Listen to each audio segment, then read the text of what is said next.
Hello friends, मैं हूं सुनील कुमार। आज का जो हमारा टॉपिक है वो है states of matter, chapter number 2। इसमें हम कुछ स्टेट्स ऑफ मैटर पढ़ेंगे और उनकी कुछ प्रॉपर्टीज। कौन सी स्टेट्स होती है?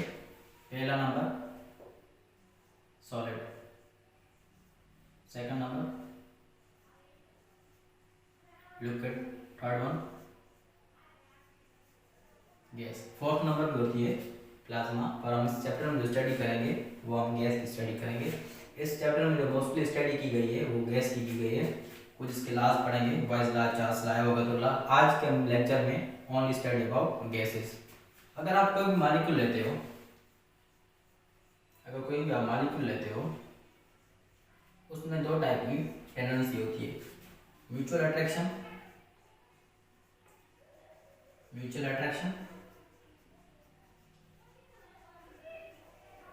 और स्कैपिंग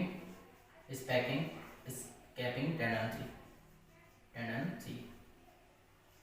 ये कौन सी टेंडेंसी होती है? अगर मॉलिक्यूल एक दूसरे के नजदीक आते हैं तो म्यूचुअल अट्रैक्शन, अगर मॉलिक्यूल एक दूसरे से दूर जाते हैं तो उसको हम क्या बोलते हैं? Escaping tendency. म्यूचुअल अट्रैक्शन में मॉलिक्यूल्स कम टुगेदर, एक दूसरे के नजदीक आते हैं, और स्कैपिंग टेंडेंसी में मॉलिक्यूल एक दूसरे से दूर जाते हैं तो उसको हम क्या बोलते हैं? Escaping tendency.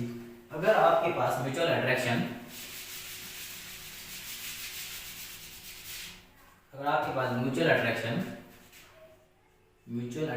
Is greater than escaping tendency तो आपका होता है सॉलिड। अगर आपके पास mutual attraction is less than escaping tendency तो गैस। अगर mutual attraction is equal to escaping tendency तो आपका होगा लिक्विड। इसी तरीके से हमें पता चलता है कि कौन सी सॉलिड, कौन सा लिक्विड, कौन सा गैस है। Mutual attraction is greater than escaping tendency तो आपका होता है solid. Mutual attraction is less than escaping tendency आपका होता है गैस। अगर mutual attraction is equal to escaping tendency आपका होता है लिक्विड। सो आज की क्लास हम जो स्टडी करने वाले हैं वो गैस के बारे में, गैस की प्रॉपर्टीज, गैस क्या होती है, इसी तरीके से हम पढ़ेंगे आज gas.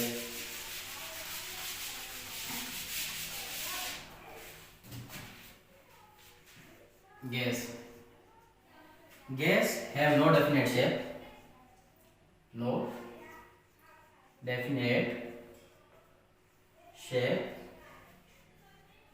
definite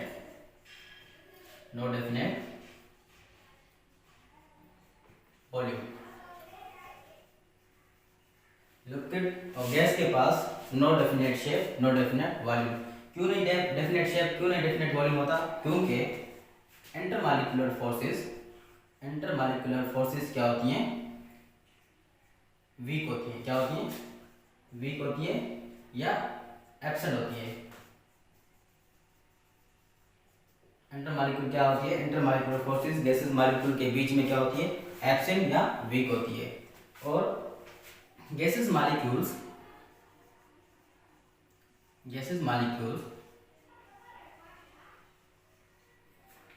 are in random constant motion,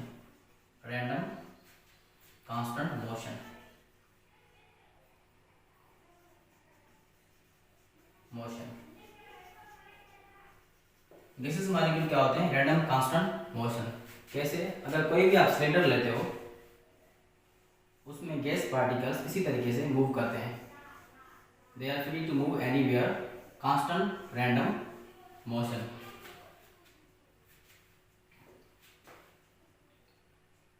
inter molecular forces क्या होती हैं?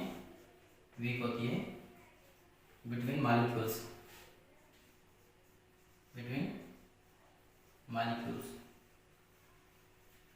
और large empty space between the molecules, large empty space between the molecules of gas, high compressive compressibility क्यों होती है? क्योंकि large empty space between the molecules, gas molecules के बीच में बहुत सारी स्पेस होती है। अगर आप उसको प्रेशर अप्लाई करोगे वो इजीली कंप्रेस हो जाएगा, तो उसके पास क्या होती है? High compressibility. लो डेंसिटी, लो डेंसिटीज क्या होती है? लो डेंसिटीज, क्योंकि गैस के मॉलिक्यूल्स गैस के मॉलिक्यूल्स में बहुत सारी लार्ज एम्प्टी स्पेस होती है, तो लो डेंसिटी होती है। और लो बॉइलिंग और मेल्टिंग पॉइंट,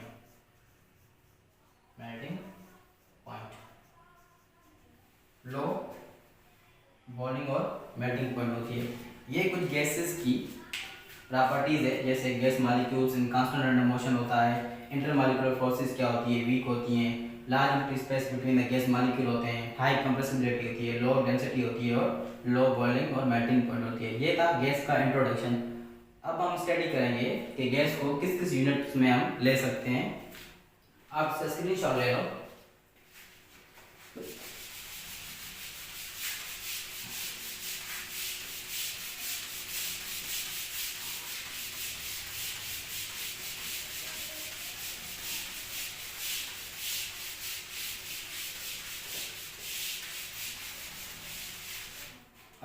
अब इसकी कुछ प्रॉपर्टीज है, जैसे मेरेबल प्रॉपर्टीज ऑफ गैसेस कौन कौन सी होती है? जैसे पहले हम लेते हैं वॉल्यूम।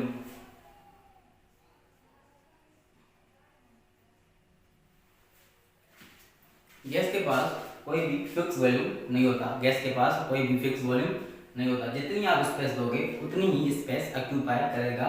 अगर आपको गैस को किसी भी कंटेनर में, छोटे बड़े में, जितनी भी उसको स्पेस दोगे उतनी ही गैस ऑक्यूपाई करेगा। अगर आपके पास 20 ग्राम ऑफ नाइट्रोजन गैस है, अगर आप उसको एक 50 डेसीमीटर क्यूब में फिल करते हो तो इतनी ही स्पेस ऑक्यूपाई करेगी ये गैस। अगर आप स्पेस बढ़ा दोगे इसकी, तो अगर सेम गैस इसमें फिल करोगे 20 ग्राम, तो इतनी ही ऑक्यूपाई करेगी स्पेस। जितनी आप स्पेस दोगे उतनी ही ज़्यादा ऑक्यूपाई करेगी ये गैस। गैसेस डिपेंड नहीं करती स्पेस पर, जितनी आप उसको स्पेस दोगे उतनी ही स्पेस ऑक्यूपाई करेगी gases, because it have no definite shape, no definite volume. और वॉल्यूम को हम किस किस यूनिट्स में लेते हैं गैसेस के? हम लीटर्स में लेते हैं, डेसीमीटर क्यूब में लेते हैं, सेंटीमीटर क्यूब में लेते हैं, मिलीलीटर में लेते हैं। अगर आपके पास 1 लीटर है तो उसको हम 1 लीटर इक्वल टू होता है 1 decimetre cube. 1 decimetre cube is equal to 1000 centimetre cube is equal to 1000 millimetre, 1000 millilitre. आप गैसेस को इन यूनिट्स में ले सकते हैं। इस चैप्टर में हम मोस्टली जो यूज करते हैं 1 dm क्यूब यूज करते हैं। और होता है टेम्परेचर, प्रेशर। इसकी दूसरी प्रॉपर्टीज प्रेशर। अगर आपके पास कोई भी सिलेंडर है, गैसेस मॉलिक्यूल्स ऐसे मूव करती हैं, they are free to move anywhere. अगर कोई भी gas molecules walls of container से हिट करेगा तो यहाँ क्या करेगा? किसी भी एरिया पर गैस मॉलिक्यूल टकराएगा तो फोर्स क्रिएट करेगा किसी एरिया पर, फोर्स करेगा क्रिएट करेगा किसी एरिया पर। कोई भी मॉलिक्यूल्स किसी कंटेनर की वॉल पर फोर्स अप्लाई करेगा तो एरिया ऑक्यूपाई करेगा। जैसे प्रेशर क्या होता है? Force over area. Force, pressure क्या होता है? The force per unit area. अगर इसको आप यूनिट निकालोगे तो फोर्स का यूनिट क्या होता है? Newton over metre square. तो प्रेशर का ऐसा यूनिट क्या हुआ? Newton metre square, newton metre square. इसको आप शो कर सकते हो पास्कल में भी, पास्कल में भी यूज कर सकते हो। इसके कोई यूनिट्स होते हैं, जैसे हम इस गैसेस क्वेश्चन में जो हम सॉल्व करते हैं वो हम एटीएम यूज करते हैं। प्रेशर को हम एटीएम में लेते हैं, एटीएम, 1 एटीएम। तो 1 एटीएम बराबर होता है, इक्वल टू होता है 760 टॉर्क के, 760 टॉर्क के इक्वल होता है 1 एटीएम 760 टॉर्क के। ये अक्सर हम यूज करते हैं गैसेस प्रॉब्लम्स में, जो क्वेश्चन हमारे पास होते हैं। इसके अलावा जो इसके बाद होता है वो आता है टेम्परेचर।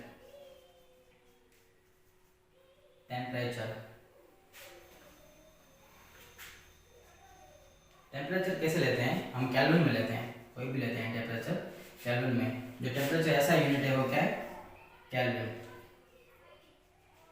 इसमें हम क्या करते हैं, अगर आपके पास कोई भी सेल्सियस में देता है डिजिट्स, वो आप उसको कन्वर्ट करते हैं केल्विन में। अगर मैं दूँ आपको 5 सेल्सियस, तो उसको आपको कन्वर्ट करना हो केल्विन में, तो क्या करते हैं, K = C + 273। तो आपके पास कितना है, 5 सेल्सियस + 273, तो हो जाएगा 278 केल्विन। इसी तरीके से आप सेल्सियस को केल्विन में कन्वर्ट कर सकते हो बाय यूजिंग दिस फार्मूला। अगर आपके पास फ़ारेनहाइट हो तो फ़ारेनहाइट के कैसे कन्वर्ट करोगे, F - 32 और 9 = सेल्सियस और 5। इसी तरीके से आप सेल्सियस को फ़ारेनहाइट को इसी यूनिट्स में कन्वर्ट कर सकते हैं। ये फ़ारेनहाइट का फार्मूला है। इसके बाद जो आता है हमारे पास वॉल्यूम, प्रेशर, टेम्परेचर। ये इसकी कुछ प्रॉपर्टीज थी गैसेस की, जो हम उसको DM³ में लेते हैं और उसको Nm²² में लेते हैं। अगर आपको गैसेस प्रॉब्लम में अक्सर हम क्या करते हैं, वॉल्यूम को हम जो लेते हैं DM³ में लेते हैं, और प्रेशर को हम लेते हैं ATM में, और टेम्परेचर को हम लेते हैं केल्विन में। इसके अलावा मास आता है। क्या गैसेस का मास होता है, हाँ बिल्कुल गैसेस का मास होता है। उसको हम किस में शो करते हैं, ग्राम्स में, क्योंकि इसकी एक और भी प्रॉपर्टी होती है मोलर मास। क्या, मोल भी, मोलर मास, मोल जो नंबर ऑफ मोल्स में हम लेते हैं, इसको हम शो करते हैं MOL।